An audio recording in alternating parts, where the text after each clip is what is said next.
Pessoal, esse vídeo tem o propósito de mostrar um exemplo do uso de One Optimization. Esse termo é relativamente novo. A ideia é usar compressão dos pacotes, deduplicação,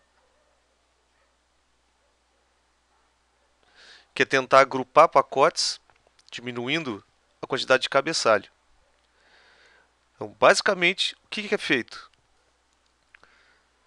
Nesse caso aqui, vai ser demonstrado como exemplo uma das soluções de One Optimization de código-fonte aberto, que é o OpenOp, que está disponível nesse site aqui. É uma ISO, fácil instalação, é baseado no OpenSUSE, na distribuição OpenSUSE, mas não tem muito mistério. O uso é bem simples, eu vou demonstrar depois. Bom, então, como é que funciona? Essas soluções, elas são ponto a ponto. Algumas são ponto multiponto. Outras são em mesh, em rede diretamente conectada com múltiplos pontos.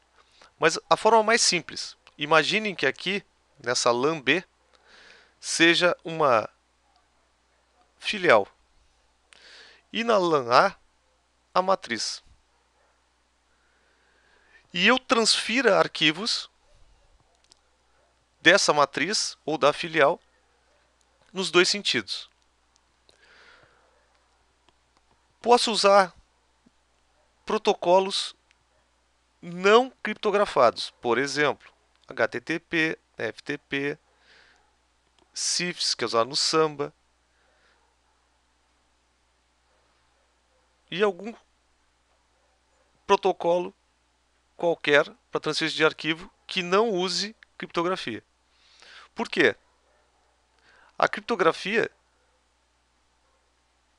muitas vezes envolve já compressão. E esse método não consegue fazer otimização do tráfego nesses casos aqui. Mas vamos voltar para cá. Então imagine que este host aqui, host 4, seja um servidor. Por exemplo, um servidor usando o protocolo HTTP. E aqui nesse host 1, um cliente de HTTP, um navegador. Firefox, Internet Explorer, Chrome. Sem o uso de One Optimization, o que vai acontecer? Baseado no roteamento aqui, eles vão se encontrar, se tiver liberações de firewall, etc., permissões, vai baixar o arquivo da forma normal. Qual é a proposta do OpenOp? O OpenOp vai servir como gateway e quando houver tráfego saindo dessa interface para essa interface, existe um pacote especial que detecta que a outra ponta está usando o OpenOp. Então, essa solução de One Optimization funciona em link ponto a ponto. Porque esse cara tem que estar identificado para esse aqui. Quando existe essa identificação, começam a ser usados os métodos de compressão. O mais comum deles é usar o algoritmo LZO, que está disponível no kernel do Linux. Quando passa o pacote aqui, há um processo de compressão e o meu pacote, ou os meus pacotes, são diminuídos. Portanto, eles vão trafegar neste link aqui, comprimidos. Ao chegar no destino, serão descomprimidos e jogados para a rede local.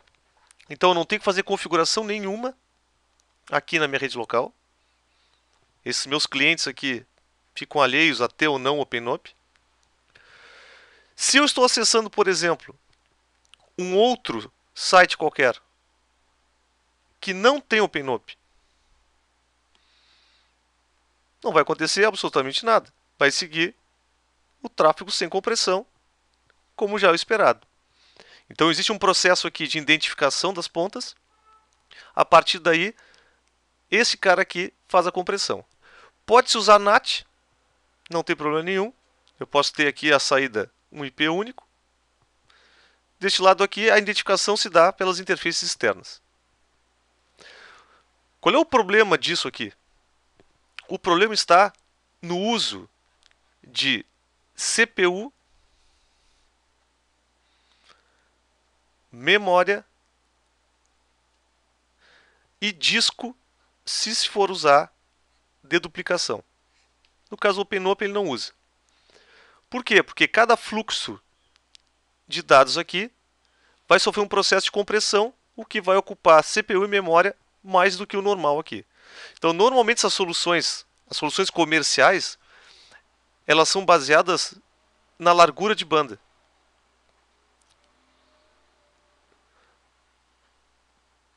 Então, por exemplo, existem soluções para links de 2 megabits, 4 e por aí vai. No caso aqui estamos usando uma solução em código-fonte aberto.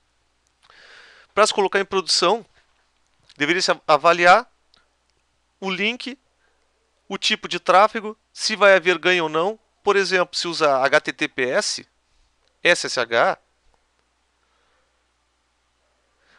transferência de arquivos já comprimidos, por exemplo, PDF, JPEG, PNG, ZIP, vai se ganhar muito pouco. Então, para se ter ganho, usar protocolos sem criptografia. Agora eu vou mostrar o cenário de testes que vai ser usado na forma de mostrar como isso aqui funciona na prática. Bom, pessoal, então a forma de como vai ser demonstrado o uso do OpenOP, a configuração é a seguinte. Está se usando o VMware Player,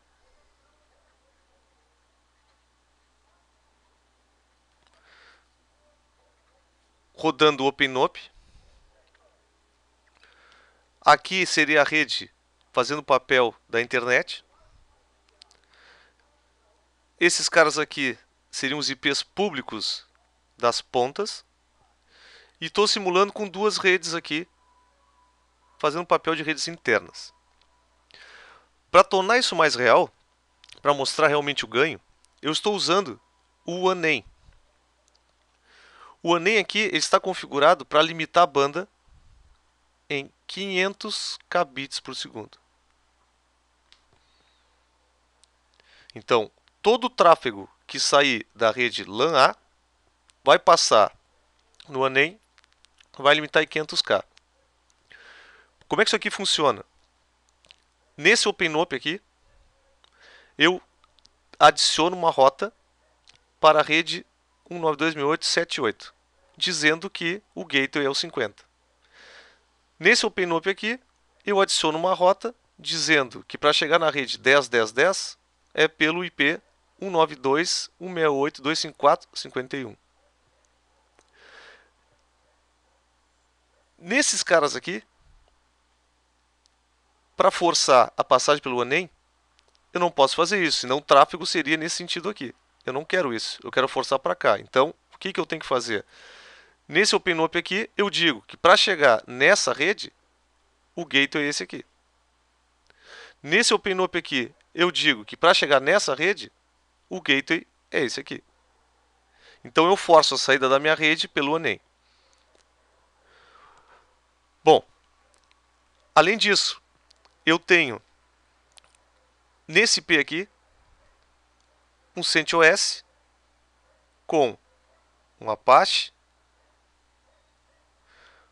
com um servidor de FTP e com o iPerf, uma ferramenta para estressar a rede.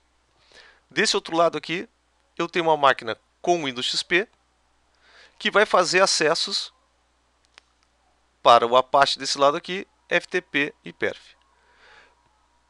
Primeiro, eu vou fazer o acesso sem usar a compressão. Então, o primeiro teste é sem compressão. Normal, sem One Optimization. O segundo momento, com compressão. Então, vocês vão perceber os tempos entre usar compressão e usar sem compressão. Além disso, tem um outro teste. Eu estou usando arquivos texto e um arquivo aleatório, simulando um arquivo binário, para demonstrar que o ganho com arquivos binários é quase nenhum e com texto é muito grande. Então agora eu vou demonstrar usando esse cenário aqui. Pessoal, então a demonstração é o seguinte. Esse aqui é um dos hosts que está dentro de uma matriz ou filial. Nesse caso aqui, ele vai ser um cliente. Desse outro lado aqui eu tenho meu servidor. Então eu vou ativar o iperf aqui. Eu estou sem o OpenOp. Limitei meu link em 500K. E vou fazer um teste aqui. Percebam que minha banda está condizente com o que eu defini no ANEM. 459K e é isso aí. Que mais? Vou fazer o seguinte agora. Eu vou baixar um arquivo simulando um arquivo binário.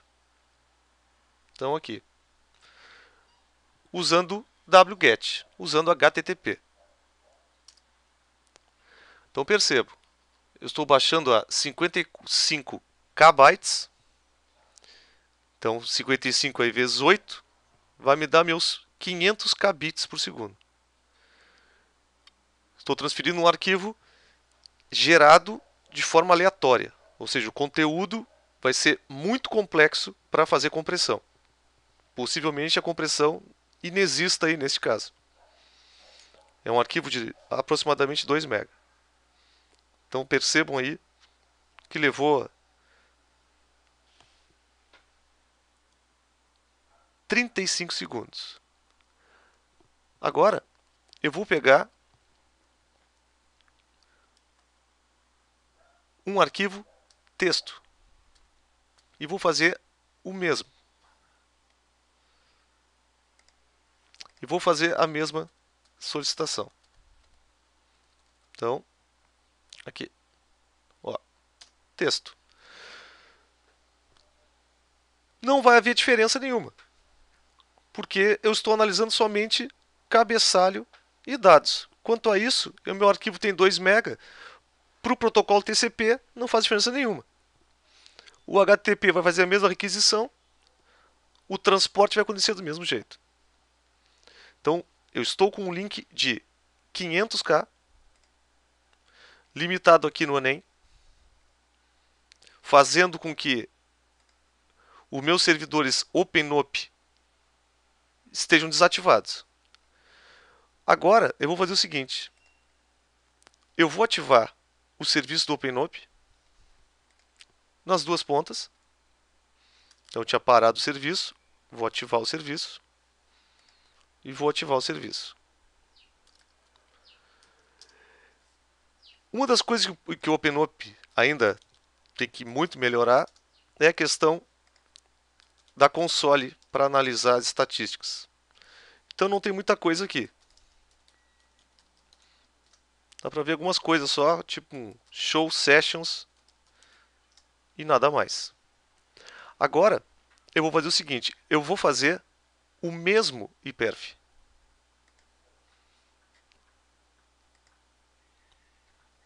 Percebam o que está acontecendo aqui. O meu link é de 500 kbps por segundo.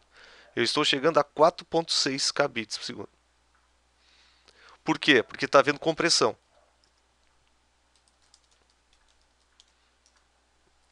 Vou fazer de novo. Ó, estou rodando novamente. Show. Sessions. Percebam que aparece aqui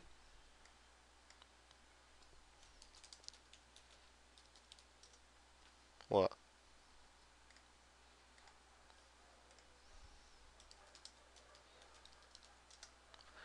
diz o cliente, a porta do cliente, porta do servidor, a porta do servidor, o IP do servidor, e optimizing, yes. Ou seja, está se usando otimização. Vamos voltar para o caso aqui dos arquivos. Eu vou baixar o arquivo binário agora. Vejam que tinha levado 35 segundos. Teoricamente, não vou ter grande ganho aqui, mesmo estando otimizado. Vejam, estou usando a porta 80 agora e está sendo otimizado. Só que, pelo conteúdo do arquivo ser aleatório, é que nem zipar um arquivo zipado. Vai ganhar nada. O ganho está em arquivos texto. Esse arquivo texto que eu gerei aqui é um arquivo com somente um caractere, para demonstrar essa compressão aqui. Então veja, levou 36 segundos, até piorou usando otimização, que é esperado. Eu vou causar um overhead, eu vou compactar o que já está compactado. Agora um texto. Perceba a largura de banda aqui. Esse cara baixou a 500K, esse cara baixou a 527K. Em 3.8 segundos, os mesmos 2 MB estão aqui. Aqui estão 2 MB, aqui estão 2 MB. Outro exemplo, uso de FTP. Então,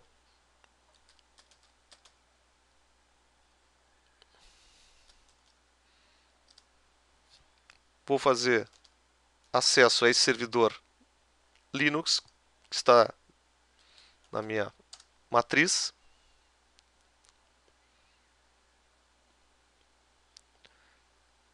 Essa demora aqui porque a questão do DNS não está sendo resolvida, estou usando IPs todos não válidos. Bom, vou botar uma marcação aqui com sustenido para vocês perceberem a velocidade. Eu vou baixar um arquivo então, binário.dat. É o mesmo arquivo que eu baixei para o HTTP, usando otimização. Então, se eu olhar aqui,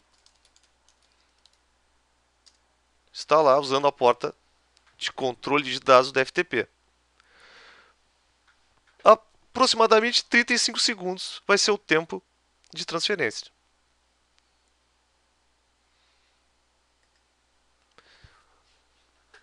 Não muda nada. Vou fazer a mesma transferência usando o protocolo FTP, só que com um arquivo texto. Lembrando, meu link é de 500 kbps por segundo. Get texto.dat. Ó, levou os 35 segundos, a média é de 57K. Estou baixando os mesmos 2 MB em 3.8 segundos. O efeito é uma largura de banda de 537, mas na verdade isso aqui é algo artificial. Eu comprimo na origem, descomprimo no destino. A taxa de bits por segundo aumenta, mas o meu conteúdo de dados permanece. Eu não estou retirando nada desses arquivos. Então a ideia aqui do OpenNope é muito útil nesse caso que eu tenho ponto a ponto. Então é muito comum aí matriz e filial, transferência de arquivos de backup, etc. Desde que se use um protocolo sem criptografia, o ganho é quase 10 vezes mais. Claro que na média vai ser aí entre 3 ou 4, porque os arquivos não são tão padrões assim. Eles têm uma variação, mas a compressão é bastante alta.